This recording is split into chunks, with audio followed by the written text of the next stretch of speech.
ጥምቀትን በተመለከተ ቅድስት ቤተክርስቲያናችን ወንዶች በ40 ቀን ከተወለዱ እንዲሁም ደግሞ ሴቶች ከተወለዱ በ80 ቀን እንዲጠመቁ ቅድስት ቤተክርስቲያናችን ስርዓት ሰርታለች። ነገር ግን ይህ ቀኖና ነው። ቀኖና ነው ማለት ሊሻሻል ይችላል።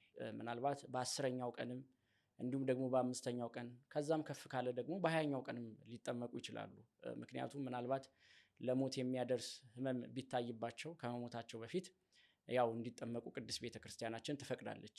ነገር ግን ሲጠመቁ ሴት ልጅ ወንድ ብትወልድ የመንጻት ወራቷ የሚጠናቀቀው በ40 ቀን ነው።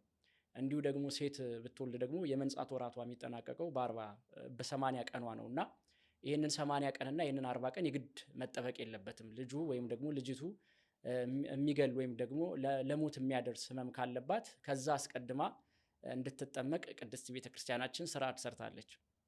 ይህ ማለት ራሱ እናቲቱ ይዛት እንዳትሄድ ወደ መቅደስ እንግዲህ ያንን የመንጻት ወራቷን ሳትፈጽም መግባት አትችልም እና በደንገጡር አማካኝነት ወይም ደግሞ ሌሎች ዘመዶች ካሉ እነዛ ይዘዋቸው ልጆችን ወስደው እንዲያስጠምቁ ስርዓት ሰርታለች ቅድስት ቤተክርስቲያን።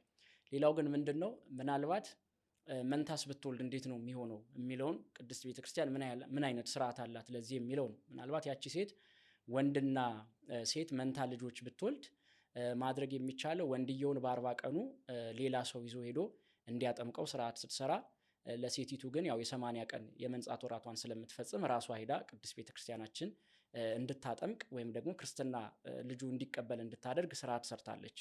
ስለዚህ ሁላችንም እንግዲህ ይሄንን በማሰብ አንዳንድ ጊዜ እንደው ጤነኛም ልጅ ሆኖ ከዛ አስቀድሞ ወይም ደግሞ ከዛ ዘግይቶ ማጥመቅ የተከለከለ ነው ማለት ነው። ይሄ ማለት አንዳንድ ጊዜ የክርስትና ቀኑ እሁድ እንዲገጥም ተፈልጎ ያው ለድግስም ሊሆን ይችላል።